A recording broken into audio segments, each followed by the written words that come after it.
In this part of the test, you will hear 6 different extracts. In each extract, you'll hear people talking in a different healthcare environment. For questions 25 to 30, choose the answer A, B or C, which fits best according to what you hear. You will have time to read each question before you listen to the audio. Complete the answers as you listen to the audio. Now, look at the question 25. You hear a discussion about common types of neuropathic pain.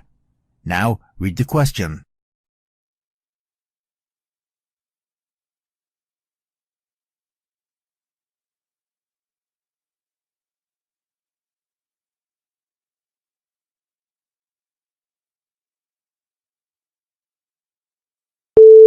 Hello, doctor. What are the common types of neuropathic pain? Well, while there are countless types of neuropathic pain, some of the prominent types include carpal tunnel syndrome. Is caused by nerve compression in the wrists and causes pain in the wrist, thumb and fingers. Central pain syndrome can occur after nervous system damage, such as a stroke. Degenerative disc disease, one may feel neuropathic back pain if it causes damage to the nerves entering or exiting the spine. Diabetic neuropathy causes stabbing pain in the hands and feet of some diabetic patients. Phantom limb pain can occur in some patients after a limb is amputated. Postherpetic neuralgia is brought on by an outbreak of shingles and persists after the condition has cleared. Pudendal neuralgia is a type of pelvic pain caused by compression of the pudendal nerve. Sciatica is caused by compression or irritation of the sciatic nerve and often results in shooting pain that radiates down the back of the leg. Trigeminal neuralgia is characterized by shooting neck and facial pain.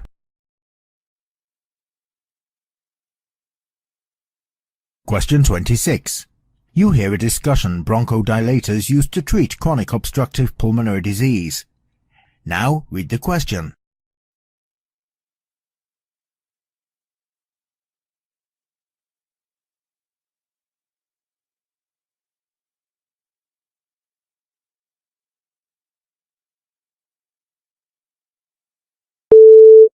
Hello, doctor. What are the different types of bronchodilators used to treat chronic obstructive pulmonary disease?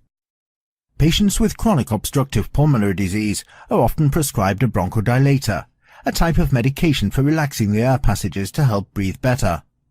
Typically, the medications are inhaled through the mouth using a metered dose inhaler, but also come in liquid, pill, injectable or suppository formulations. The 3 classes of bronchodilators commonly used to treat chronic obstructive pulmonary disease are beta-adrenergic, beta-agonists, anticholinergics, methylxanthines.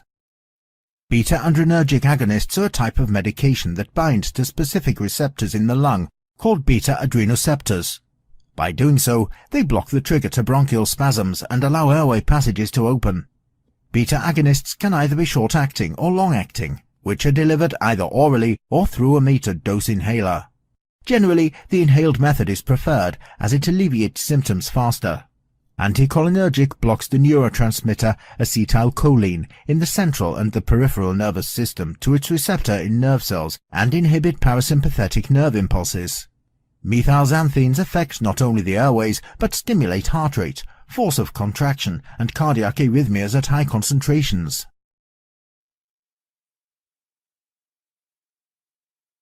Question 27. You hear a discussion about pancreatic neuroendocrine tumors. Now read the question.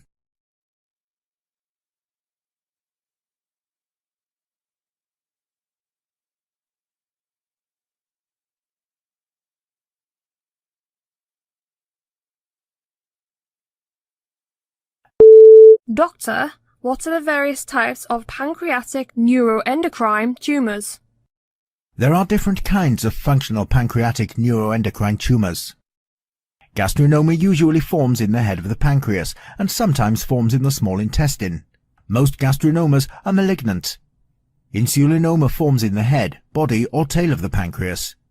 Insulinomas are usually benign. Glucogenoma forms in the tail of the pancreas. Most glucogenomas are malignant. VIPomas, which make vasoactive intestinal peptide. Somatostatinomas, which make somatostatin.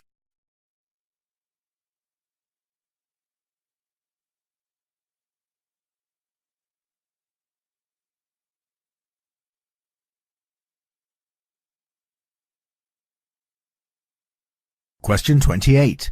You hear a discussion about melasma and different types of melasma. Now read the question.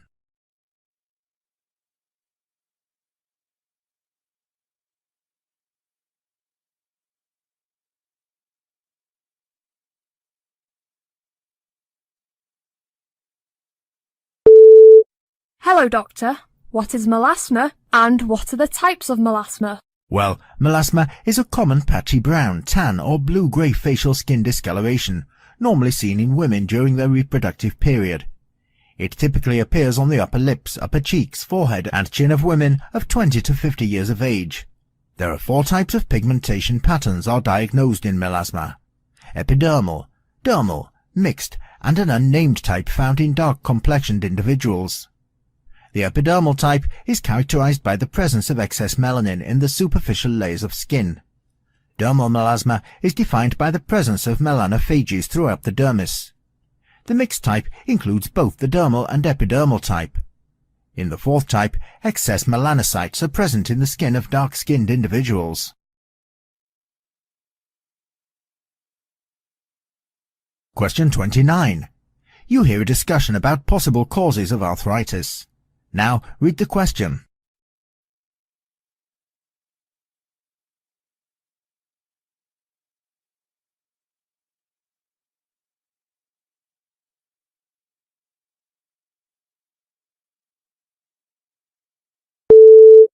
Hello, Doctor. Can you tell me what are the possible causes of arthritis? Osteoarthritis is associated with cartilage damage. Genetic conditions are thought to play a role in osteoarthritis. Age alone is no longer seen as the cause of osteoarthritis. Rheumatoid arthritis is an autoimmune disease that develops as the immune system malfunctions and attacks the body's own tissues. Gout develops when excessive uric acid accumulates in the body and crystals are deposited in the joints. Reactive arthritis causes joints to become inflamed as a result of an infection that triggers the immune system. Usually, this condition resolves.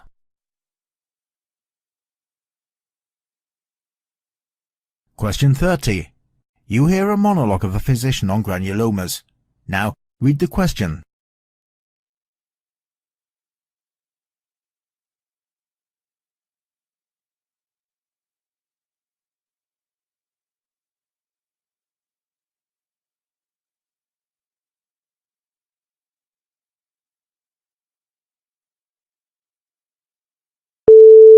Granulomas are tissue nodules of immune cells that occur in diseases such as sarcoidosis and tuberculosis that can damage many organs. It is the chronic activation of the metabolic sensor mammalian target of rapamycin that is responsible for the granuloma's formation. In sarcoidosis, this mechanism leads to a course that is chronic and difficult to treat. Since mammalian target of rapamycin inhibitors belong to a group of drugs already licensed for clinical use, these findings offer new and quickly testable treatment options.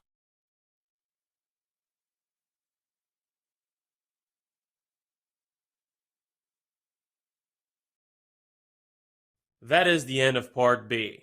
Now look at Part C.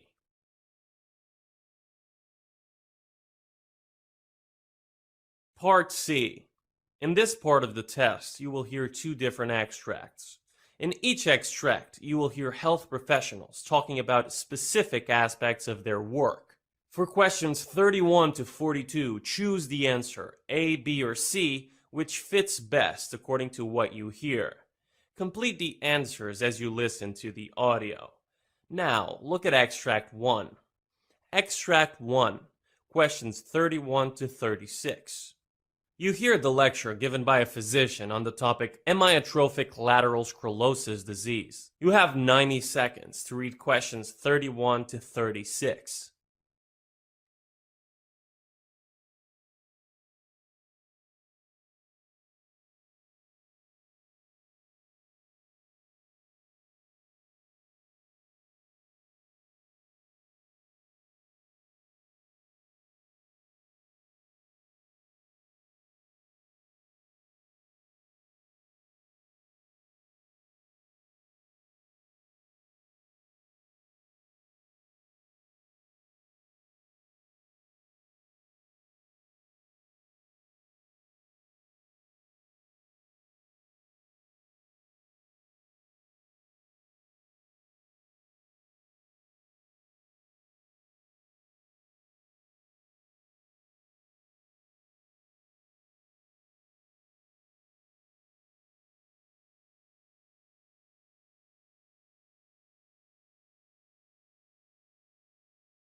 Amyotrophic lateral sclerosis is a kind of motor neuron disease referring to a group of progressive neurological diseases that cause dysfunction in the nerves that control muscle movement, resulting in muscle weaknesses and changes our body functioning. The advanced stages of amyotrophic lateral sclerosis affects the nerves that control breathing, resulting in mortality. Amyotrophic lateral sclerosis is sometimes called Lou Gehrig's disease, after the famous baseball player who was diagnosed with this condition. Upper motor neuron symptoms include resistance to movement in the muscles and brisk reflexes and stiffness.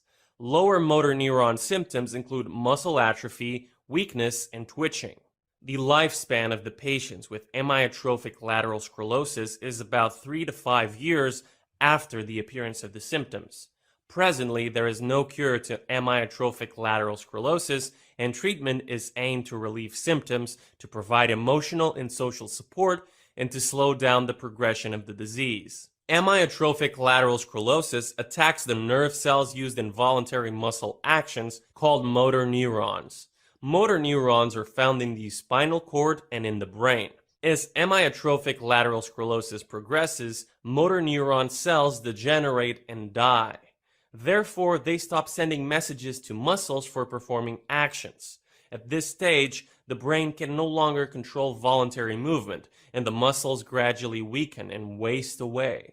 As amyotrophic lateral sclerosis progresses, it affects all the voluntary muscles, where the patient can no longer control their face, arms, and legs. At this stage, inability to breathe results in respiratory failure. 50% of the patients with amyotrophic lateral sclerosis will live for 3 years or more after the diagnosis. However, some patients live for longer. About 20% of patients will live 5 years or more after diagnosis, while just 10% of the patients will live for 10 years or more, and 5% of patients will live for 20 years. There are different types of amyotrophic lateral sclerosis, classified based on their signs and symptoms and with a genetic association. Amyotrophic lateral sclerosis can be sporadic or familial. Sporadic amyotrophic lateral sclerosis occurs randomly, and it accounts for 90 to 95% of patients. There is no clear risk factor or cause. About 5 to 10% of patients are with inherited amyotrophic lateral sclerosis. The offspring of a patient with amyotrophic lateral sclerosis will have a 50% chance of developing a similar condition. Disorganized immune response is also a cause for amyotrophic lateral sclerosis. The immune system may attack some of the cells of the body, possibly killing nerve cells. Chemical imbalance is another cause for amyotrophic lateral sclerosis, where the patients often have higher levels of glutamate secretion, a chemical messenger in the brain near the motor neurons. Higher levels of glutamate is known to be toxic to nerve cells. Mishandling of proteins can also cause amyotrophic lateral sclerosis, when body proteins are not processed appropriately by the nerve cells. Hence, abnormal proteins potentially accumulate and cause nerve cells to die. The symptoms of amyotrophic lateral sclerosis usually start appearing in late 50s or early 60s. However, symptoms can appear at other ages as well. Progression of the disease will vary between patients. Common symptoms include difficulty carrying out daily activities including walking, increased clumsiness, weakness in the feet, hands, legs, and ankles, cramping and twitching in the arms, shoulders, or tongue, difficulty maintaining good posture and holding the head up, uncontrolled outbursts of laughing or crying, known as emotional lability, cognitive changes, slurring of speech and difficulty with voice projection, pain, fatigue, problems with saliva and mucus, and difficulty breathing and swallowing in the later stages. Early symptoms of the disease often include abnormal limb fatigue, clumsiness, slurred speech, and muscle cramps and twitches. Symptoms will spread all over the body as the disease advances. No single test can diagnose amyotrophic lateral sclerosis, so diagnosis is based on test results and symptoms to rule out other possible conditions with similar symptoms. The diagnosis of amyotrophic lateral sclerosis are made through electromyography to detect electrical energy in the muscles and nerve conduction studies to test the significance of the nerve signals. These diagnosis methods can help rule out peripheral nerve damage or peripheral neuropathy and muscle disease called myopathy. Certain medical conditions that produce similar symptoms to amyotrophic lateral sclerosis include Lyme disease, multiple sclerosis, HIV, West Nile virus, and the poliovirus. Amyotrophic lateral sclerosis is confirmed in case there are symptoms in both the lower and upper motor neurons. Upper motor neuron symptoms include resistance to movement in the muscles and brisk reflexes and stiffness. Lower motor neuron symptoms include muscle atrophy, weakness, and twitching.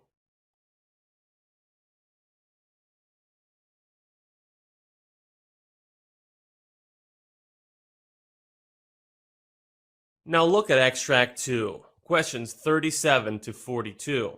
You hear the doctor giving a lecture on tests used on biopsy and cytology specimens to diagnose cancer.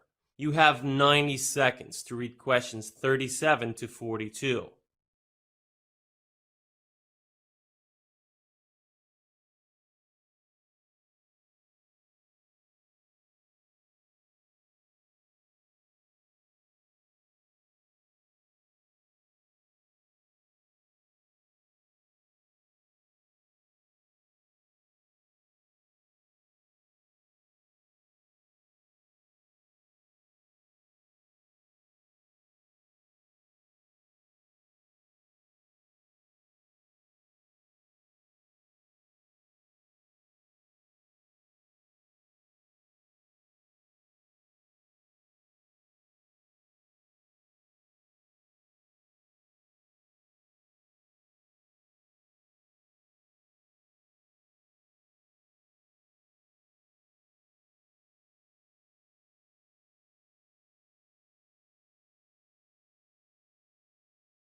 Usually, the grade and type of a cancer is clear when the cells are observed under a microscope after routine processing and staining. However, this is not always the case. At times, the pathologist requires to use other procedures also to diagnose the cancer. Histochemical stain tests use various chemical dyes that are attracted to certain substances in some types of cancer cells. For instance, the mucicarmine stain is attracted to mucus. Droplets of mucus inside a cell exposed to this stain will look pink-red under a microscope. This stain is useful if the cancer cell is suspected for an adenocarcinoma in a lung biopsy. Adenocarcinomas can produce mucus, so by detecting pink-red spots in lung cancer cells, pathologists will decide if the diagnosis is adenocarcinoma. Besides being helpful in sorting out different kinds of cancer tumors, other types of special stains are used in the lab to identify microorganisms, such as fungi and bacteria in tissues. This is significant because the cancer patients may develop infections as a side effect of treatment, or even due to the cancer itself. It is also essential in cancer diagnosis because some infectious diseases cause lumps to form that can be confused with a cancer tumor until histochemical stains prove that the patient has an infection and not cancer. Immunohistochemical stains or immunoperoxidase stains are another significant category of diagnosis. The basic principle of this procedure is that an immune protein called an antibody will attach itself to antigens, which are on or in the cell. Each type of antibody identifies and attaches to antigens that fit it exactly. To find out whether the antibodies have been attracted to the cells, chemicals are added that make the cells change color only if a certain antibody is present. Immunohistochemical stains are very useful in diagnosing certain types of cancers.